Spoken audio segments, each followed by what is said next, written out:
The sky cracked. Not in some poetic, metaphysical way.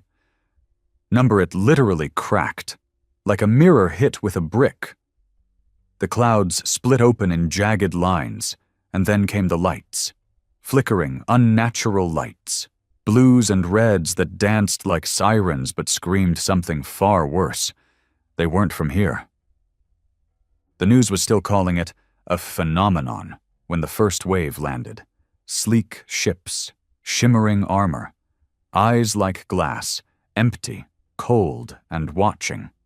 And behind them, that damned flag, 6 interlocked rings, the Galactic Council, self-righteous, untouchable, and now orbiting our home like they owned it. I was working a late shift at the steel mill on the edge of Detroit when it all hit the fan. Names Connor Maddox, ex-Marine, dishonorably discharged, too angry to stay in, too useful to throw away. I'd been crawling through life since Afghanistan spit me back out, until the sky told me I wasn't done fighting yet. I got the call 2 hours after the lights hit. Not from the government, not from any surviving military base. Number it was Frankie, my old squad mate. Said one word through the static, just one. "They're here." My hands were already shaking before I even hung up, not from fear, from purpose, that itch in the back of my skull I thought I buried with my discharge papers. We knew this day would come. Hell, we used to joke about it, that if aliens ever came, the rest of the world would panic. But Americans, especially the broken, mean sons of bitches like me and Frankie, we'd just grab our rifles and start clearing house. I drove. Fast. Past burning buildings, through blackouts and radio silence. The cities were collapsing. Our brilliant government had no plan, no warning, no answer. And the council, they were laughing at us, broadcasting it, a message on loop in every language. This is not war. This is compliance. Your kind will be integrated. Resistance will be extinguished. They thought we were soft. They thought Earth had gone weak. Too divided, too distracted, too poisoned by its own comfort to ever push back. But they didn't know men like us were still out here. Men who'd lost everything except the will to fight. I found Frankie in a bunker 3 miles outside Ann Arbor. He wasn't alone. There were others, old vets, washed-up contractors, a few hillbilly boys with enough firepower to start a civil war, all packed into a garage filled with ammo crates and bitter grins. "We ready?" I asked, stepping through the door. Frankie grinned. He was missing 2 teeth now. "We've been ready since Fallujah." They didn't invade a planet. They invaded a pressure cooker, one filled with broken soldiers, backwoods survivalists, gangbangers, and factory rats who'd had enough. No rules, no orders, just payback. We didn't care about saving the world, not at first. It wasn't about flags or unity or any of that bull they preach at parades. This was personal. We weren't heroes. We were the last mistake they'd ever make. We didn't have tanks. We didn't have air support or satellites or shiny toys made by defense contractors with 6-figure paychecks and 0 battlefield scars. What we had was anger, old grudges, and just enough leftover gear to make the aliens bleed. The Council's first wave hit the major cities. Predictable. New York, LA, Beijing, London. Clean sweeps meant to break the spirit. Knock out the tech, neutralize leadership, take over the comms. They didn't even bother hitting the rural zones. A mistake, a big one. That's where we were. Hidden in the woods, the rusted neighborhoods, the old forgotten highways of Middle America. Places so stubborn even time gave up trying to modernize them. And while the cities screamed, we were loading ammo, wiring traps, tuning shortwave radios, and cracking old military codes like it was 2005 again. Frankie pulled out a duffel bag that stunk like diesel and gun oil. He unzipped it like a priest opening a coffin, and inside was the beautiful bastard that started it all. An old M249 SAW he'd managed to lose during his last deployment. "Bet they don't teach this in the Galactic Academy," he muttered, slamming the belt in. Next to him, Ray, former prison guard, part-time arms dealer, was wrapping chains around a junkyard engine, rigged to drop when a tripwire snapped. Crude? Sure, but the kind of crude that shreds power armor if dropped from the right height. The Council didn't understand human warfare. They expected neat engagements, rules, protocol. What they got instead was a guerrilla nightmare of bear traps, IEDs, tripwires, and ex-soldiers who'd been dreaming of another fight since the world forgot them. We called ourselves Echo Red. Not a militia, not a rebellion, just an echo of everything they tried to silence, every man left behind, every broken thing in this country they thought was useless. We didn't wave flags or scream about freedom. That kind of talk got people killed. We just did the job. The Council sent drones next. Silver discs, quiet and smooth, moving like ghosts across tree lines.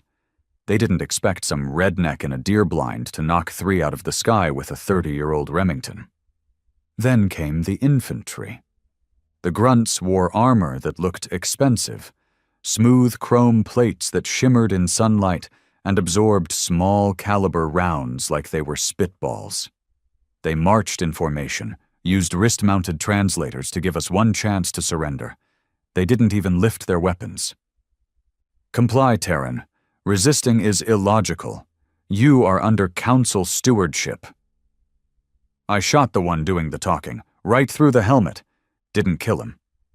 But it sure as hell scrambled whatever AI was running his translator, because his next words came out like a blender full of glass and metal.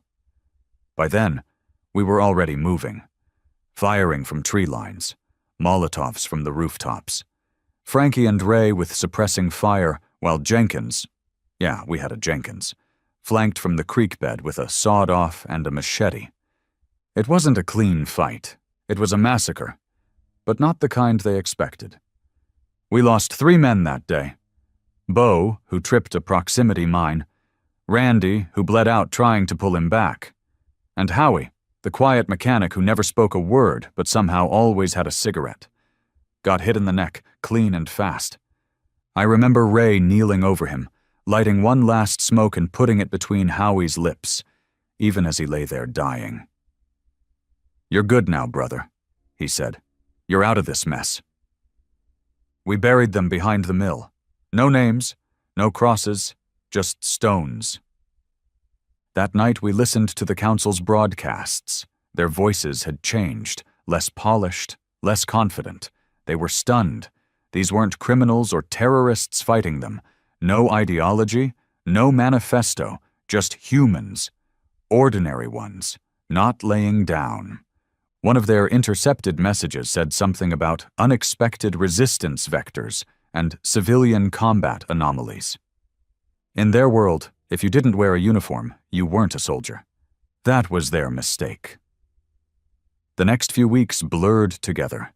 Ambushes, evacs, old roads filled with burned-out cars and drones hanging overhead like metal vultures. The Council thought Earth would be pacified in a week. But every town they took, 5 others went dark. Not because they fled, but because they fought in the shadows. Old vets from Vietnam came out of retirement. Bikers, ex-cops, gang leaders, failed boxers, high school dropouts, didn't matter. If you had a reason to hate what the world had become, you picked up a gun. Echo Red linked up with Echo North near Wisconsin. We shared supplies and traded bodies. No loyalty, no tears. If you could fight, you were in. If you couldn't, you patched wounds or fixed radios. I remember sitting at the edge of a cold field, cleaning my rifle and watching the moon rise. There was no beauty in it anymore. No wonder. Just a silent witness to the oldest thing in the universe. Men who won't die quietly. Then came the Council's retaliation. They burned Grand Rapids to the ground. Orbit to surface missiles. Civilians still inside. Just to send a message. Compliance or erasure. We didn't break. We didn't negotiate. We broadcast the screams of their soldiers as we tore them apart in the ruins of their victory. That's when they sent the enforcers. Not soldiers, monsters, 8 feet tall, covered in armor that looked more grown than built. No eyes, just sensors. No voices, just hissing, like snakes had learned to speak in rage. Each one could crush a man's skull with a single swing. We lost half a unit taking down one. Ray was one of them. He'd rigged himself with C4 and duct tape. Walked straight into a squad of enforcers while we distracted them with gunfire. He didn't scream, didn't monologue, just smiled and flicked the detonator. We found pieces of enforcer armor 6 blocks away. Found pieces of Ray even farther. I didn't cry. Couldn't. Not because I was too strong, but because I'd forgotten how. I remember one council officer, tall, slender, with skin like marble and a voice like a lullaby. They captured him during a failed sweep in Kentucky. We had him tied to a chair in an old church. He didn't beg, didn't threaten, just looked at us and said, "You are anomalies, aberrations. You were supposed to fade, to die with your empire. What fuels this resistance?" Frankie leaned down, blood still on his boots, and whispered, "We're the ghosts of your arrogance." And then we shot him. That wasn't war, that was a message. They wanted compliance. We gave them corpses. The council didn't understand what they woke up. They thought they'd landed on a soft planet. But they didn't land on Earth. They landed on Detroit. They landed on Mississippi, on backwoods Tennessee, on Philly, on South Chicago, on places that chewed up their own people and spit them out meaner. They landed in the middle of fathers who'd lost custody, brothers who'd lost brothers, men who spent their whole lives feeling disposable, and now had a reason to fight again. They didn't land on humanity. They landed on rage. And rage doesn't surrender. There comes a point when you stop counting days, when every sunrise looks like the last, and every hour bleeds into the next with the stench of blood, ash, and burned plastic. That's where we were now.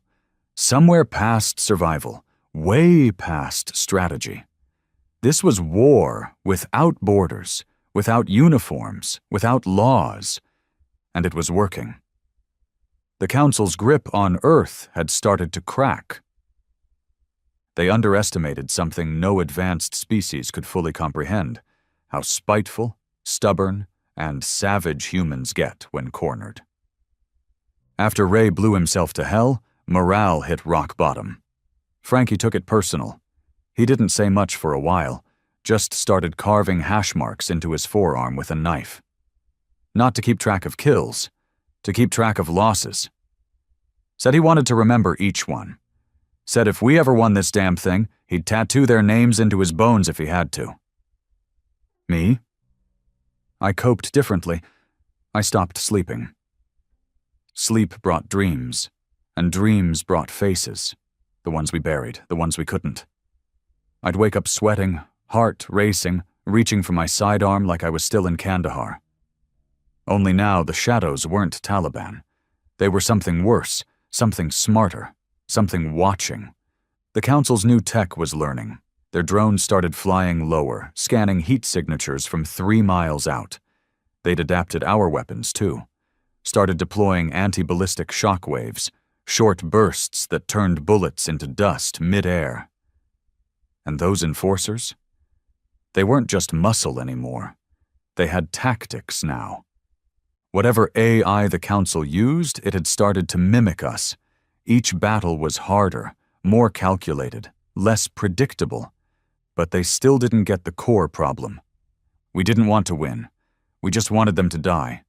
Frankie said it best one night while we were camped out in the ruins of an old Walmart, eating half-burned canned beans and listening to distant screams echo through the parking lot. "They're trying to end this clean," he muttered, smoke curling from his cigarette. "But you can't clean up a wildfire." He was right. And soon, we'd set the biggest fire yet. It started with intel from a kid, just 16. We called him Ren. Skinny, twitchy, always looking over his shoulder. He used to run drugs before the invasion.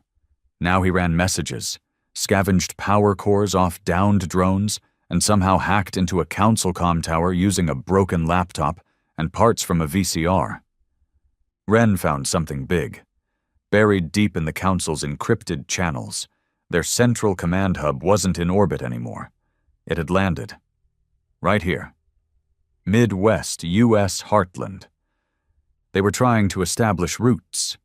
Arrogant bastards. They thought Earth was ready for integration. Thought we were manageable now. They didn't realize the deeper they dug in, the more of us they'd stir up. The hub was disguised, naturally. Cloaked, armored, guarded like a king's tomb. But it was there. In the shell of what used to be a Tesla factory near Springfield, modern irony at its finest, alien conquerors hiding in a temple of failed human ambition. We knew it was suicide. Didn't matter. The mission was clear. Hit them where it hurt. Decapitate the head of their operation. Force them to either pull out or send their entire fleet down and scorch the Earth. And if they did that, they'd lose everything they came for. We prepped for 7 days. Recruited 2 more squads, Echo Burn and Echo V. Burn was led by an ex-firefighter turned Molotov maniac. V was ex-military, full of guys who got booted for being unfit for team command. Translation: too violent, too unpredictable. Perfect. Our team moved in at dusk. 15 of us, dressed in stolen armor, covered in mud, sweat, and blood that wasn't ours. The approach was slow. Every footstep felt like glass, every breath a warning. Then the air changed. The command hub. It wasn't just a building. It pulsed. The air shimmered around it like heat waves off asphalt. You could hear it too, a low hum just below hearing range that made your molars itch and your hands twitch involuntarily. Ren called it field resonance. Said it was some kind of low-frequency mind control to keep civilians docile. I called it what it was: violation. Even being near the damn thing felt like someone rooting around in your skull with cold fingers. We charged anyway. Echo 5 hit the west wall first, breached with plastic explosives and rebar. 2 went down instantly. Some kind of sonic defense turned their brains to soup. Echo Burn followed up with homemade napalm. It worked. Oh, it worked. You've never seen a 7-foot alien scream until you watch it try to pat out flames with 3-fingered hands. We breached through the eastern loading dock. I was first through. Inside, it was sterile. Not cold, but blank. No dirt, no color, just smooth gray walls that felt like they were grown, not built.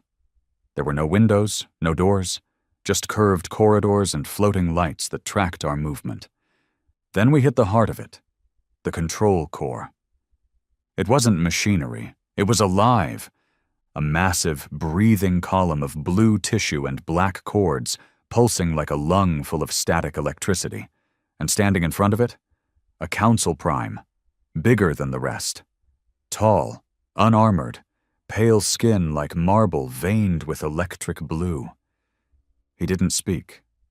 He just looked at us, like we were insects. Frankie didn't hesitate. Emptied a full mag into him. Didn't even flinch. The prime raised one hand. Ren went flying across the room, hit a wall, and didn't get back up. Bones don't bend that way and survive. We opened fire, bullets, grenades, screams, blood, and that's when I realized the truth. They didn't invade to conquer. They invaded to replace us. Their tech wasn't integration, it was erasure. Genetic overwrite.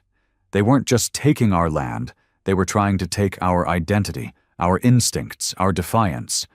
They wanted Earth without humans. And I wasn't having it. Frankie took the charge off his back, our last hope. 50 pounds of old-school C4, wired by a guy who once built bombs in Afghanistan with chewing gum and wire. We didn't have time to argue. He shoved it into the base of the core and turned to me. "Get out," he said. I shook my head. "I said get out." That time I listened. I ran. Half the corridor caved as I sprinted through, and behind me, a sound louder than God himself screaming. Blue fire poured through the vents, followed by smoke and static. The Prime? Don't know if he died.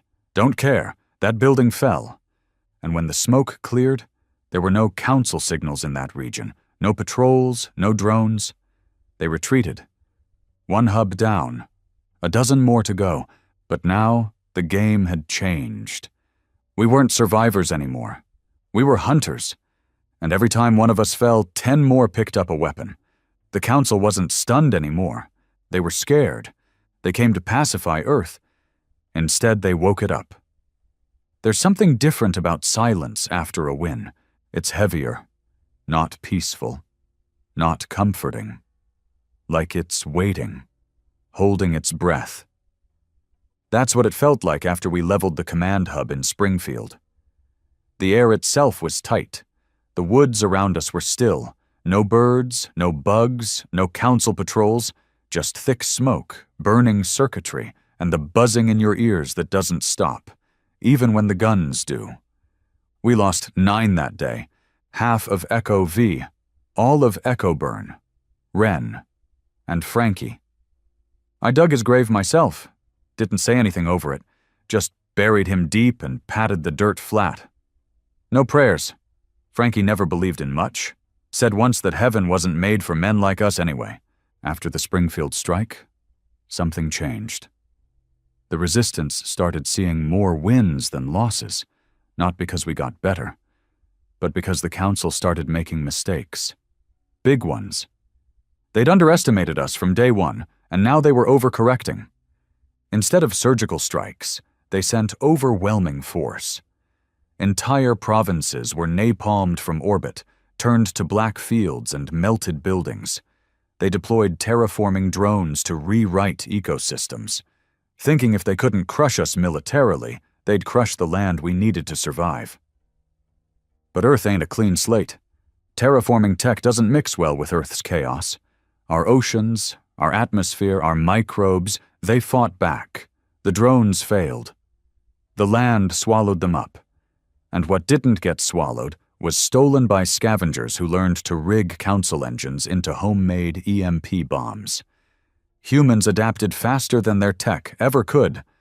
After Springfield, our radio frequencies lit up with calls from cells we'd never heard of.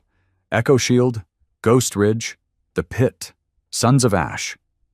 Resistance groups rising out of the wreckage like weeds through concrete.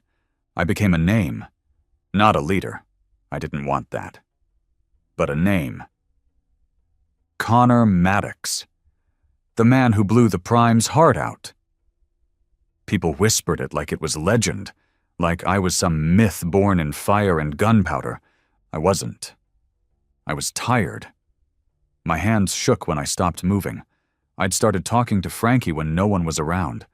Like he was still there, sitting beside me, smoking that burnt filter crap he loved. I could still smell it sometimes. Like ash and dirt and something almost human. We moved south, Mississippi River Corridor. Intel said the council had set up a new relay site inside what used to be St. Louis. The arch was gone. Blown apart during week 3 of the invasion. The city was a war zone. Not between us and them, but between them and the gangs that had taken over after the U.S. collapsed.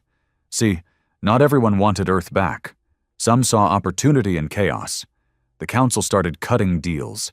They gave weapons, power cells, clean water, in exchange for peace and territory.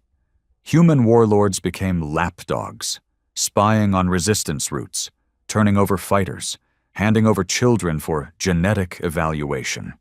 We didn't fight those humans like we fought the aliens. We fought them worse. Our squad rolled into North St. Louis at night. 4 of us now. Jenkins, Sabo, Milt, and me. We wore black, kept low, and moved like death in a place already drowning in it. The warlord running that zone called himself Karn. Real name was probably Brad or Travis or something equally unimpressive. But Karn had teeth now. Council rifles, thermal drones, power armor customized with human skulls like trophies. He didn't expect us to walk into his compound and shoot his guards in their sleep. He didn't expect Jenkins to gut him in his own throne room and throw his severed head onto the camera feed they'd been using to monitor local resistance. And he sure as hell didn't expect us to raid the Council's gift vault afterward, stealing half their tech and setting the rest on fire. We left a message scrawled across the front of the compound in Karn's blood. We don't kneel. It wasn't just about the Council anymore. It was about the humans who betrayed their own to lick alien boots. It was about drawing a line in the dirt and saying, "You're either with us, or you're already dead." Word of the St. Louis purge spread like wildfire. Suddenly, no one wanted to deal with the Council anymore. The fear had flipped. Before, people cooperated to stay alive. Now they cooperated out of fear that we would come for them. And we would. Oh, we would. The Council started falling back. Not a retreat, not yet, but slower patrols, less aggressive sweeps. They started cloaking more frequently, as if hiding from a ghost. Then came the broadcast, a wideband transmission, not encrypted, not coded, plain Earth languages, every one of them. The voice was human, a woman, calm, cold. "To the resistance, your acts of violence are noted. We do not fear you. You are statistically irrelevant. However, your persistence disrupts balance. Integration is no longer viable. You've made your choice. Prepare for cleansing." Cleansing, that was the word they used when they erased planets. Not conquered, erased. We met in a crater that used to be a high school football field. Representatives from 7 resistance groups. Some military, some civilian, some just angry sons of bitches like me who knew how to shoot. We called it the Pact. Not an alliance, not a council, just an understanding. If they were going to wipe Earth clean, we'd make it cost so much they'd never do it again. The new plan wasn't to push them out. The plan was to climb aboard. The Council's fleet hovered in the exosphere, invisible to most, unreachable by anything Earth still had. But we'd been stealing tech, hacking their engines, learning their weaknesses. Ren hadn't died for nothing. His laptop was still with us, cracked, held together by duct tape and dried blood, but loaded with Council schematics he downloaded before his skull hit that wall. The plan was suicide. Get aboard one of their transport cruisers, hijack it, override the launch protocols, get to the fleet, and detonate a hydrogen payload we'd built using stolen fission cores from Springfield and enough dirty uranium to make the devil sweat. We called it Project Downfall. I volunteered to lead it. Jenkins didn't even argue. He just nodded and started checking his gear. Milt said nothing, but he carved a small cross into the metal of his rifle and kissed it. Sabo cried for the first time. Said he didn't want to die out there in space, forgotten.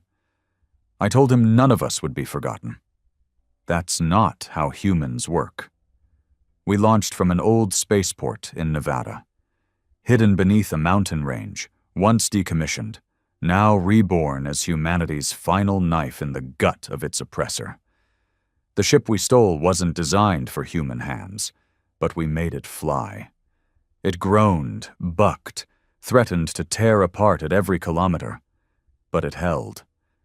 We broke through the clouds and saw the fleet, dozens of council ships, hanging there like gods, silver, silent, watching. We didn't hesitate. We activated the payload, not for glory, not for medals, for Frankie, for Ray, for Howie, for Ren, for the world that forgot us and the enemy that tried to erase us. And as the light exploded across the stars, as that cruiser ripped through their ranks like fire through dry grass, I smiled. Because even if we died, even if they erased the whole damn planet after that, they'd never forget the day Earth bit back. And they'd never invade again. Not this world, not this species, not these men. Space doesn't burn like Earth. There's no fire, no screaming winds, no blazing skies. Just silence. Just light. Terrible, blinding, pure white light that swallows everything. That's what we saw when the payload went off. I didn't expect to wake up. Didn't want to, if I'm honest. I'd made peace with it, or something close. That I'd die up there, surrounded by flames no one would ever see, becoming a story someone else would pass around campfires years later. But fate's a funny bastard. Because I did wake up. Barely. Alarms were blaring, red lights, smoke pouring from cracked consoles. I couldn't hear anything except the ringing in my skull and the pounding of my heart. I tasted blood. My own or someone else's. Didn't matter. Jenkins was slumped in his seat, half his face gone. Milt was sprawled on the floor with a shard of council alloy punched clean through his chest. Sabo. I don't even know what happened to Sabo. Maybe he vaporized in the blast. Or maybe part of him's still floating out there, orbiting a moon he'll never touch. I was the only one left. And the cruiser was dying. Systems failing. Hull integrity down to nothing. Fire suppression had kicked in, turning the cabin into a freezing tomb. I pulled myself up, choking on the cold and the silence. Half my ribs were broken. My leg was shattered from knee to ankle. But I crawled, because I wasn't done. Not yet. Through the cracked viewport, I saw it. The fleet in ruins. Half of their ships were just gone, burning husks spiraling out of control. The other half were scattering, running. The blast didn't just hit them physically, it hit their pride, their illusion of control. It told them the truth. We're not prey. We're not savages. We're not theirs. We're the storm. And now they were scared of the weather. I found a manual ejection pod near the belly of the ship. No one ever used those things. They were primitive, and chances of survival were microscopic. But I had one thing the Council never counted on: spite. I launched. The pod punched out into the black, and everything after that was a blur, freezing, drifting, falling, breaking through Earth's atmosphere with no insulation, screaming into the sky like a meteor made of rage and desperation. I crashed in what used to be Iowa, or what was left of it, woke up in a crater, surrounded by ash and silence. And someone found me. Her name was Ray. Didn't say much at first, just dragged me out of the wreckage, patched me up, and dropped me into a shelter dug beneath the ruins of a high school gymnasium. The people there didn't cheer. They didn't cry. They just stared, like I was a ghost. And maybe I was. News of the blast had already spread. The fleet breaker, they called it. The fire from Earth. Some said I was dead, some said I was divine punishment, some said I never existed, and the ship blew itself up by accident. No one knew the truth. So when I showed up, half-burned, limping, stitched together with hope and morphine, they didn't know what to believe. But they followed me anyway.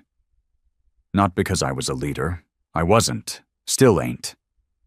But because I'd done what they never thought possible. I'd made the gods bleed. With the fleet shattered, Earth shifted. For the first time in years, the sky was empty. Council patrols slowed to a crawl. Their hold over major cities weakened. Human collaborators started turning on each other. Civilians started arming themselves. Small groups became armies.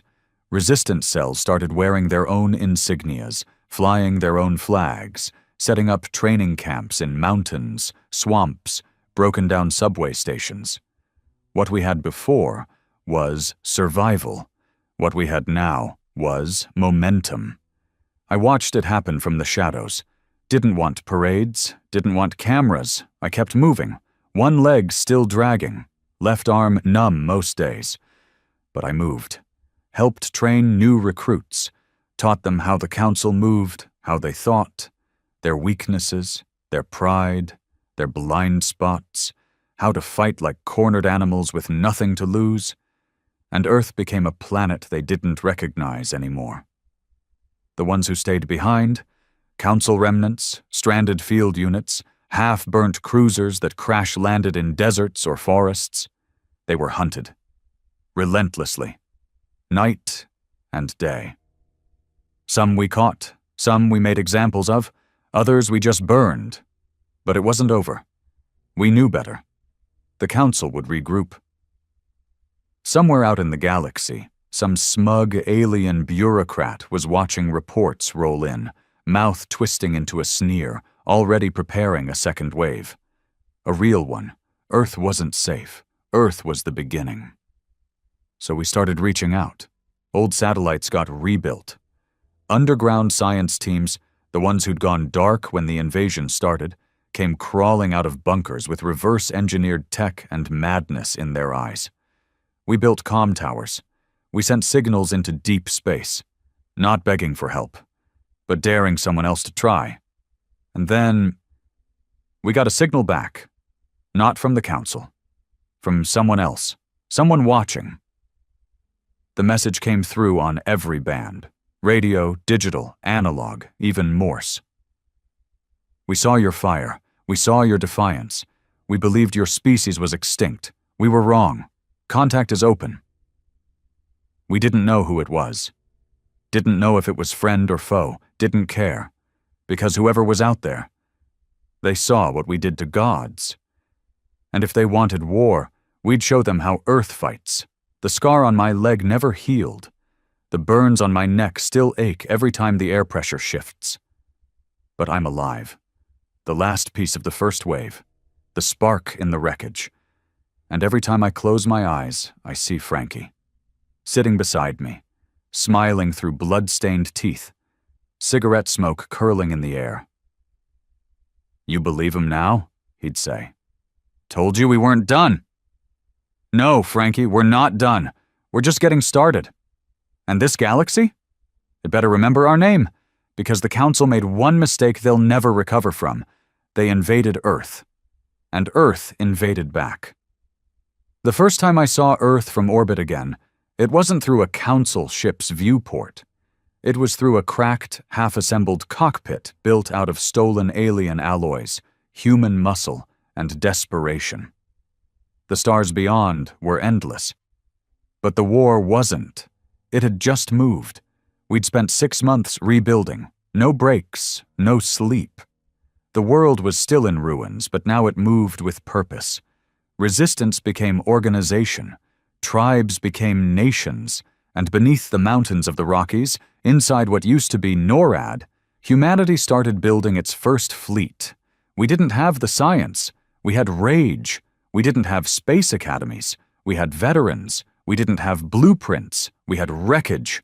Thousands of downed Council drones, fried corvettes, crashed atmospheric skiffs, all picked apart by engineers who'd once built hot rods and meth labs.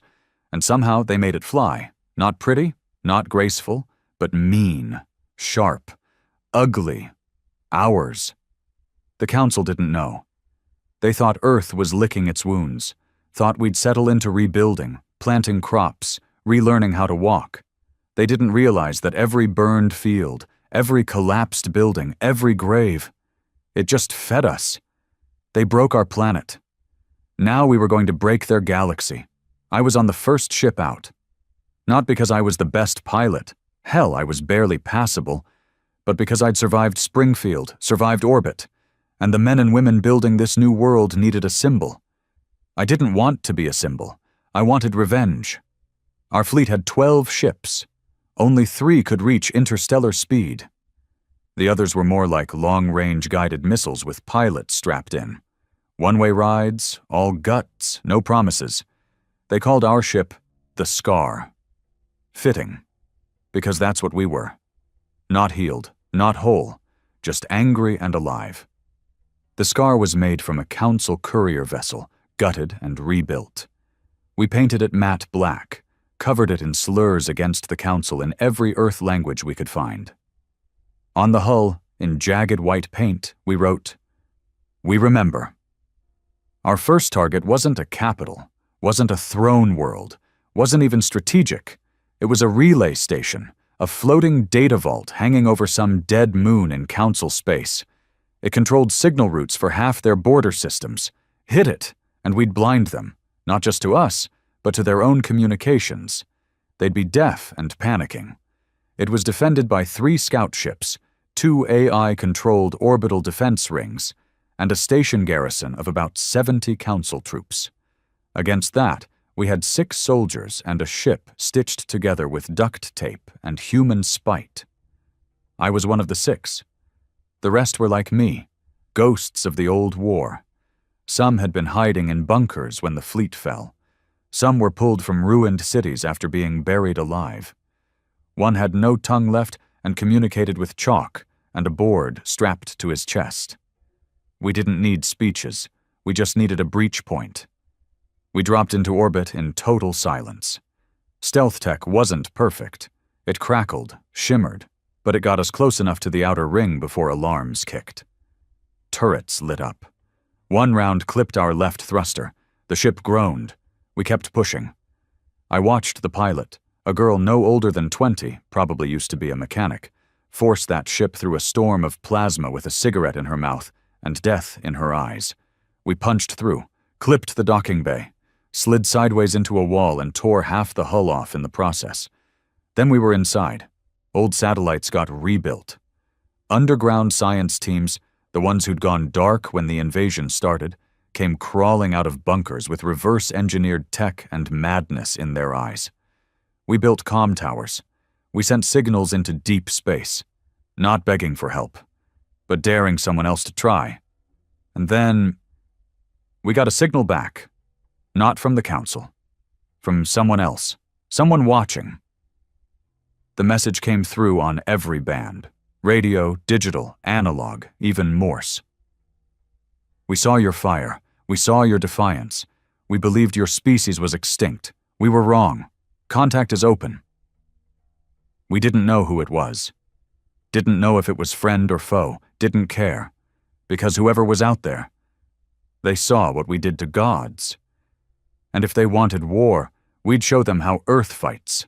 The scar on my leg never healed. The burns on my neck still ache every time the air pressure shifts. But I'm alive. The last piece of the first wave. The spark in the wreckage. And every time I close my eyes, I see Frankie.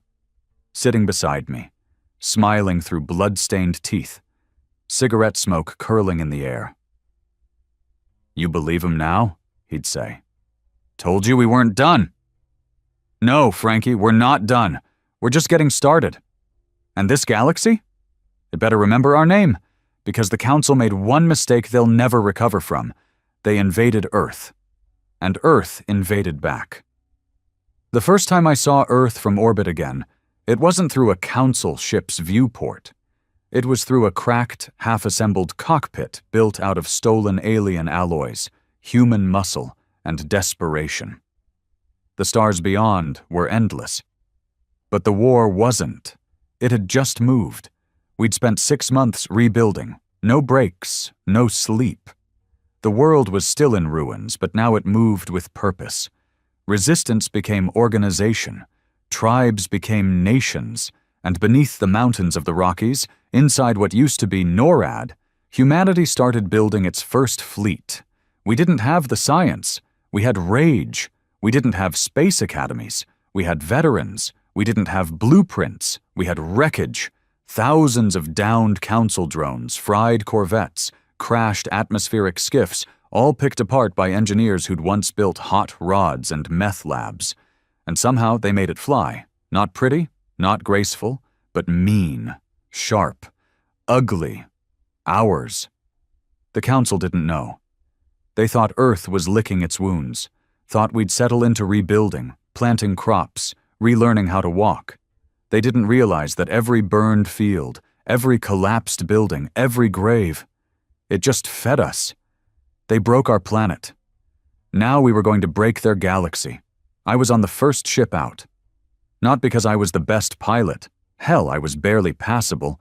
But because I'd survived Springfield, survived orbit, and the men and women building this new world needed a symbol. I didn't want to be a symbol. I wanted revenge. Our fleet had 12 ships. Only 3 could reach interstellar speed. The others were more like long-range guided missiles with pilots strapped in. One-way rides, all guts, no promises. They called our ship the Scar. Fitting, because that's what we were. Not healed, not whole, just angry and alive. The Scar was made from a Council courier vessel, gutted and rebuilt. We painted it matte black, covered it in slurs against the Council in every Earth language we could find. On the hull, in jagged white paint, we wrote, "We remember." Our first target wasn't a capital, wasn't a throne world, wasn't even strategic. It was a relay station, a floating data vault hanging over some dead moon in Council space. It controlled signal routes for half their border systems. Hit it, and we'd blind them, not just to us, but to their own communications. They'd be deaf and panicking. It was defended by 3 scout ships, 2 AI-controlled orbital defense rings, and a station garrison of about 70 Council troops. Against that, we had 6 soldiers and a ship stitched together with duct tape and human spite. I was one of the 6. The rest were like me, ghosts of the old war. Some had been hiding in bunkers when the fleet fell. Some were pulled from ruined cities after being buried alive. One had no tongue left and communicated with chalk and a board strapped to his chest. We didn't need speeches, we just needed a breach point. We dropped into orbit in total silence. Stealth tech wasn't perfect. It crackled, shimmered, but it got us close enough to the outer ring before alarms kicked. Turrets lit up. One round clipped our left thruster. The ship groaned. We kept pushing. I watched the pilot, a girl no older than 20, probably used to be a mechanic, force that ship through a storm of plasma with a cigarette in her mouth and death in her eyes. We punched through, clipped the docking bay, slid sideways into a wall and tore half the hull off in the process. Then we were inside. Our target was Draxion 4, an industrial world 3 jumps into Council territory. No native population, just Council workers, drones, and factories pumping out war components. Ammo, armor, genetic stims for their soldiers, basically the spine of their war machine. Take it out, and they'd bleed from the waist down. I led the strike team, didn't want to, didn't ask to, but nobody else would carry the detonator. It was quiet on the way in. Too quiet. I've learned to hate quiet. Behind me sat 15 men and 2 women. None of them wore standard uniforms. Some were in patchwork gear, others in old riot armor, even one in a torn-up firefighter's suit from Chicago. But they all had that look, that hollow-eyed stare that said, "I already died once, and came back just to watch you burn." We breached orbit just past 0400 Earth time. The Council's satellites picked us up instantly, but by then it was already too late. We'd launched decoy fleets, half-empty ships wired with thermonuclear cores and fake heat signatures. They drew the planetary defense fire like flies to rotting meat.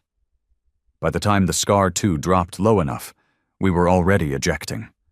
I hit the ground hard, burnt my shoulder on the slide, broke 2 fingers bracing the fall. Didn't matter. We moved. Through black rock valleys, over heat-rippled dunes, toward the pulsing factory lights that glowed like open wounds in the planet's surface. Draxion 4 wasn't just ugly, it was wrong. The air tasted like copper and rot. Machines crawled across the ground on 6 legs, spewing waste into boiling rivers. The Council had ruined this world, strip-mined it into a carcass with lights. And now we were going to make it scream. We breached the compound perimeter using Council door codes we stole from the relay station before we blew it. First target was the core reactor room. We didn't take out guards. We drew them in. Noise, lights, gunfire in bursts. The Council trained for efficiency, not chaos. They didn't know how to handle the kind of disorder we brought. They came at us in formation. We answered with fire and laughter.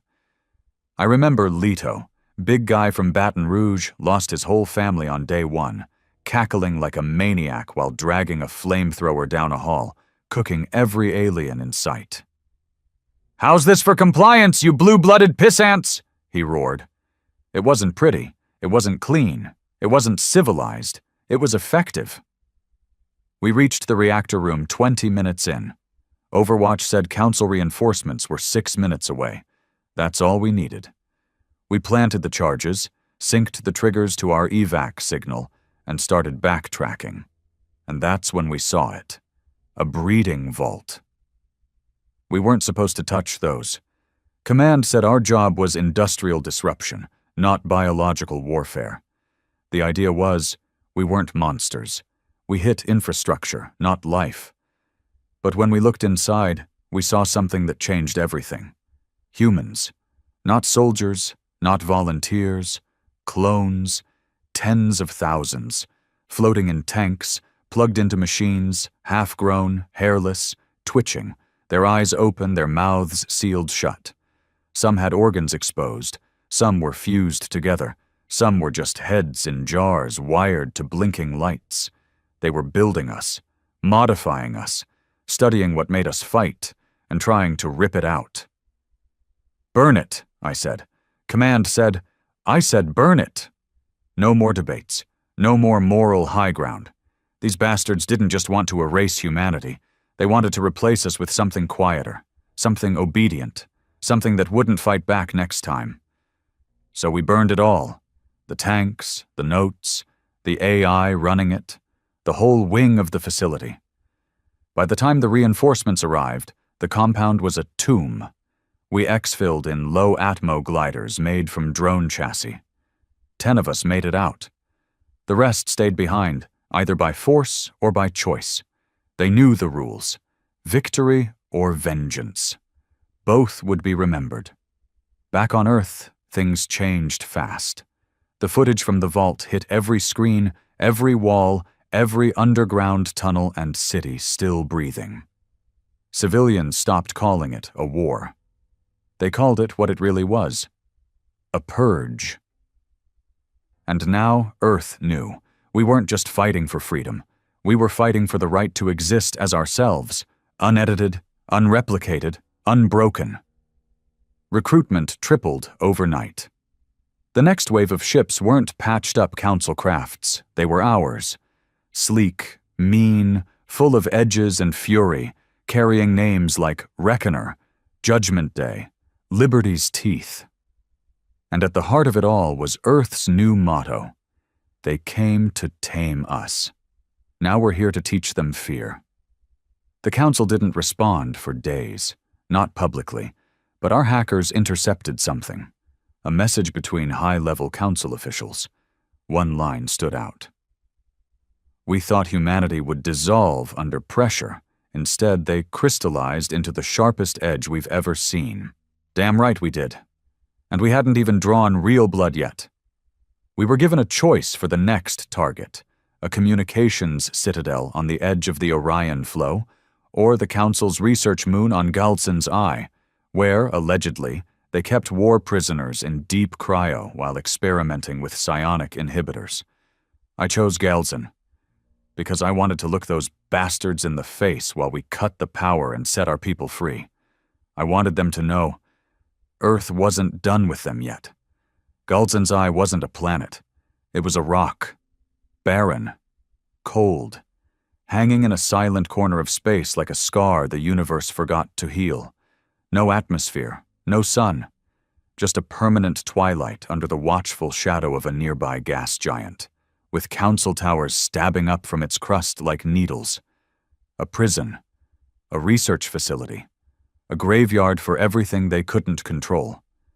We were never supposed to see it. But they made the mistake of leaving one of their harvesters intact on Draxion 4. We cracked its navigation core, pulled the coordinates. Galzen's Eye lit up like a blinking red wound. We knew what it was the second we saw the footage. Human shapes. Hundreds, maybe thousands, suspended in cryopods, naked, wired to machines, limbs missing, scar tissue layered over tech ports, some still alive, some probably not. Council research logs listed the project as Siphon Initiative. They weren't just studying us. They were draining us, every emotion, every instinct, trying to harvest what made us human and bottle it into something they could use. Courage, defiance, rage, the very things they mocked and feared, and they were farming it, stealing it, like it was a resource. I didn't need permission, didn't wait for strategy meetings or high command. I just said 2 words into the comms and watched every screen go dark in unison. We go. We launched with a single fleet, 6 strike cruisers, 22 stealth dropships, 2 nukes, and 1 coffin, wrapped in steel, rigged with every explosive we had left in the stockpile. They knew we were coming. Didn't care. Council arrogance runs deep. Even after everything we'd done, they still thought they could outplan us. But we weren't coming with tactics. We were coming with wrath. Gehelzen's atmosphere burned red as we breached entry. Dropships sliced through orbit like black blades. Turrets opened fire. Council defense rings lit up the sky, launching kinetic shells at us with the precision only AI can manage. Still, we made landfall, 4 dropships down, 35 men lost in the first 3 minutes. The rest of us hit the rock running.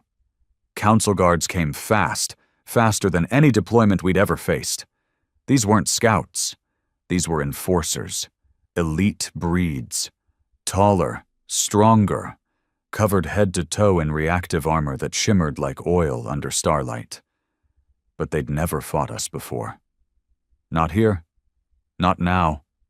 Not after everything. I led the push through their primary facility, a long corridor shaped like a spine, each segment leading to another containment wing. They'd numbered the wings. Wing 1, failed Terran subjects. Wing 2, emotional collapse. Wing 3, hybrid testing. Wing 4, long-term conversion candidates. Each door we passed made my fists clench tighter around my rifle. Each scream from inside those walls lit something up in my chest that hadn't been alive since I watched Frankie go up in flames back at Springfield. We reached Wing 5 before we saw the first one. A survivor, eyes wide, skin pale, no hair, tubes still stitched into the back of his neck. He looked at us, blinked, then dropped to his knees. No cry for help. No question, just raw, trembling disbelief. I crouched down. He reached up and touched my cheek. "You're real?" I nodded, lifted him, handed him a rifle. "You are too." We started opening every wing after that. Dozens of captives, then hundreds. Some could walk, some couldn't. We gave the weak cover. We gave the strong weapons. And in 30 minutes, the prisoner population became an army. Most of them were half-starved, covered in bruises and scars. But they didn't hesitate. You don't hesitate when your entire life's been pain, and now you've got a rifle in your hands and a clear target. We moved like a wave through the remaining sectors, clearing rooms, torching labs, shredding data cores with axes and fire. No more stealing our DNA. No more measuring our pain. No more siphoning our will. We weren't experiments anymore. We were the reckoning. Then came the final room, the central chamber, a cathedral built of black glass and humming circuits, monitors hanging from the walls, surveillance feeds of Earth, other worlds, other prisoners, dozens of them. And in the center? The council director. He wasn't armored, didn't need to be. He was surrounded by tech, and behind him a single command terminal glowing with pulsing red energy. It took us 2 seconds to figure it out. That was the fail-safe, the purge switch. One push, and every remaining prison across council space, every human in cryo, every hybrid in testing, every cell being poked and prodded, would be erased. He smiled. You've never seen an alien smile. It's like watching a wolf grin with your blood still on its teeth. "You'll win nothing," he said, voice filtered through a translator. "Victory is meaningless if your species is reduced to animals." I stepped forward, rifle raised. We already were animals. And I pulled the trigger. We didn't just kill him. We didn't just blow the terminal. We loaded the facility with every explosive charge we had left and set it to blow from the core out. We exfilled with the surviving prisoners, now soldiers, crammed into every inch of dropship space.